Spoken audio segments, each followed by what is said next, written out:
ہمارے چینل کو سبسکرائب کریں اور بیل آئیکن دبائیں۔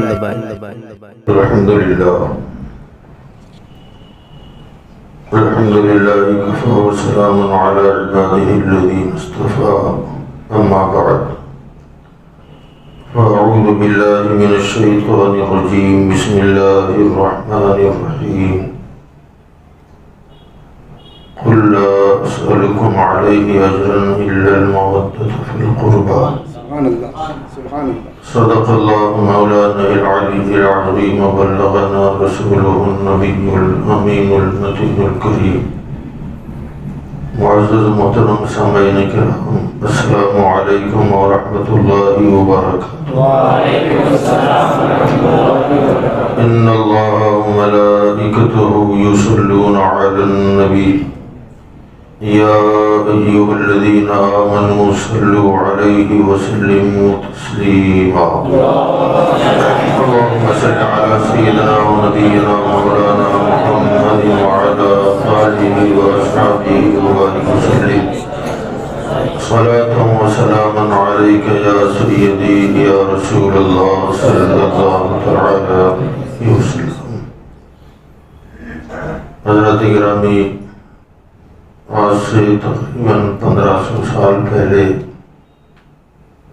بالعموم پوری دنیا کا اور بالخصوص ملک عرب کا جو حال تھا وہ نہایت ہی خستہ، پسماندہ، اخلاقی گراوٹ، عقیدوں کی تباہ شدہ حالت پوری دنیا اور بالخصوص جزیرۃ العرب کفر اور شرک کے دلدل میں پھنسے ہوئے تھے۔ رازنی ان کا پیشہ تھا، لوٹ گھسوٹ، ڈاکہ زنی، قتل و غارت گری، زناکاری، یعنی نیکی اور بدی میں کوئی حد فاصل نہ تھا۔ گناہ نہیں سمجھا جاتا تھا۔ بدعقیدگی کا یہ حال تھا کہ جہاں بلندی دیکھی سر جھکا دیا، پستی دیکھی سر جھکا دیا، حسن و جمال دیکھا سجدہ کر دیا، بدصورتی دیکھی تو سجدہ کر دیا۔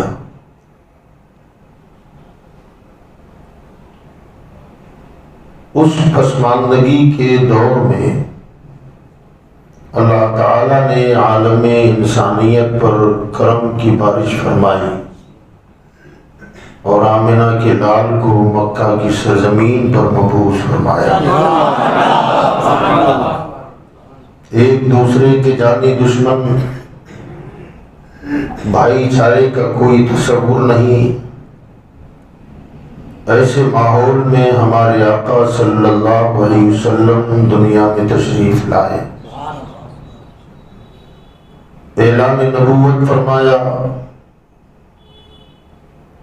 بت پرستوں کو توحید پرست بنایا، راہ زنوں کو رہبر بنا دیا، ڈاکہ زنی کرنے والوں کو محافظ بنا دیا، جو مردہ ہو چکے تھے انہیں زندگی عطا فرمائی۔ جہاں سمجھ میں آتا وہاں سر جھکانے والوں کو اٹھا کر ایک خدا کا پرستار بنا دیا،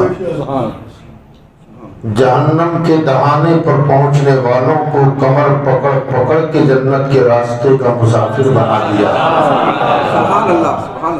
کسی نے کہا تھا، بلکہ غیر مسلم شاعر غالباً خود نہ تھے جو راہ پر اوروں کے ہادی بن گئے، اللہ اللہ کیا نظر تھی جس نے مردوں کو مسیحا۔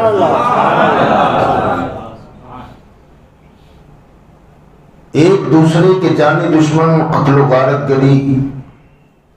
اللہ تعالیٰ قرآن مجید میں ارشاد فرماتا ہے، وَاعْتَصِمُوا بِحَبْلِ اللَّهِ جَمِيعًا وَلَا تَفَرَّقُوا وَاذْكُرُوا نِعْمَةَ اللَّهِ عَلَيْكُمْ إِذْ كُنْتُمْ أَعْدَاءً فَأَلَّفَ بَيْنَ قُلُوبِكُمْ فَأَصْبَحْتُمْ بِنِعْمَتِهِ إِخْوَانًا۔ اللہ فرماتا ہے ٹکڑیوں میں نہ بچ جاؤ، سب مل کر اللہ کی رسی کو مضبوطی کے ساتھ پکڑ لو۔ وہ نعمت جو تمہارے رب نے تمہیں عطا فرمائی اسے یاد کرو۔ وَاذْكُرُوا نِعْمَةَ اللَّهِ عَلَيْكُمْ، جو اللہ نے تم پر اپنی نعمت نازل فرمائی اسے یاد کرو۔ وہ نعمت کیا تھی؟ اِذْ كُنْتُمْ أَعْدَاءً، جبکہ تم ایک دوسرے کے دشمن تھے، ایک دوسرے کے گلے کاٹ رہے تھے۔ فَأَلَّفَ بَيْنَ قُلُوبِكُمْ، اللہ نے اس نعمت کے ذریعے تمہارے دلوں کو جوڑ دیا۔ فَأَصْبَحْتُمْ بِنِعْمَتِهِ إِخْوَانًا، اور تمہیں اس نعمت کے ذریعے اللہ نے بھائی بھائی ہونے کا تصور دے دیا۔ وہ نعمت غیر مترقبہ کیا ہے؟ فرمایا وہی محمد الرسول اللہ ہے۔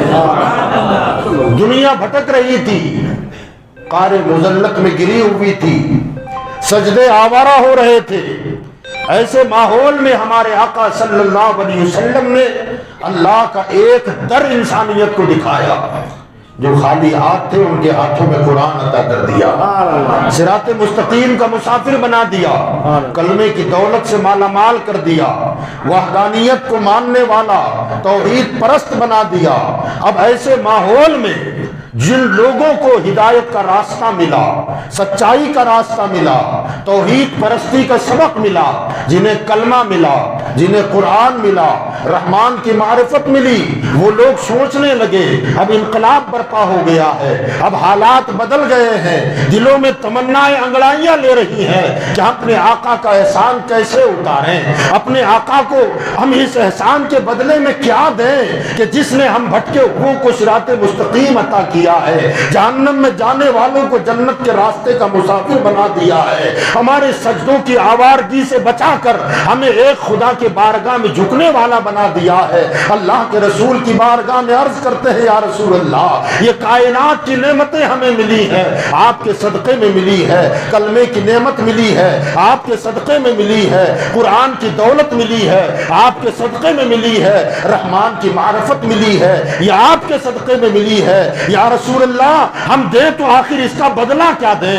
اگر اس کا معاوضہ دینا چاہے تو ہم کیا دے سکتے ہیں؟ اب غلام تمنا کر رہے ہیں کہ ان خدمتوں کا صلہ دیا جائے، ان تبلیغ کا معاوضہ دیا جائے۔ اللہ نے اپنے نبی پر قرآن کی آیت اتار دی، قُلْ لَا أَسْأَلُكُمْ عَلَيْهِ أَجْرًا، اے محبوب آپ اعلان کر دیجئے لوگو دعوت تبلیغ پر میں تم سے کوئی معاوضہ نہیں مانگتا، تمہیں ایک راستے کا مسافر بنانے پر کوئی تم سے اس کا بدلہ نہیں چاہتا، تمہیں جہنم سے نکال کر جنتی بنانے پر کوئی اس کی اجرت نہیں مانگتا۔ اللہ فرماتا ہے مصطفیٰ کہہ دو کہ آخر دینا ہی چاہتے ہو إِلَّا الْمَوَدَّةَ فِي الْقُرْبَى، تو میرے رشتہ داروں سے محبت کرو،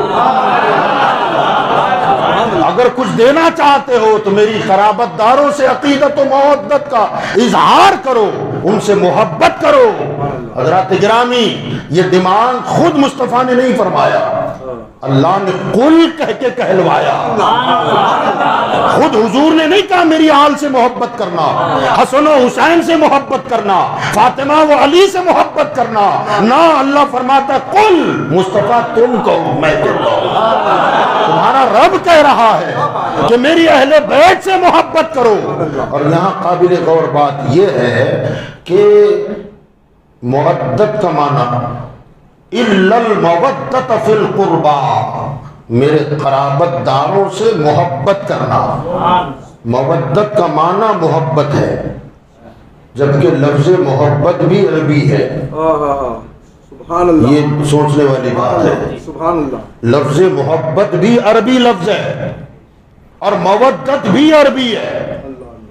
اللہ چاہتا تو یوں بھی کلام ہو سکتا تھا إِلَّا الْمُحَبَّةَ فِي الْقُرْبَى، میری اہل بیت سے محبت کرو، لیکن محبت کا لفظ بیان نہیں ہوا۔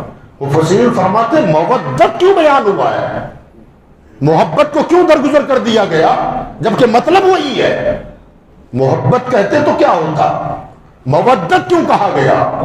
تو اس میں ایک ہلکا سا فرق ہے، بلکہ اس کو ہلکا کیا کہیں، بڑا ہی فرق ہے۔ وہ فرماتے محبت صرف لگاؤ کو کہتے ہیں، محبت محبت ہی ہے،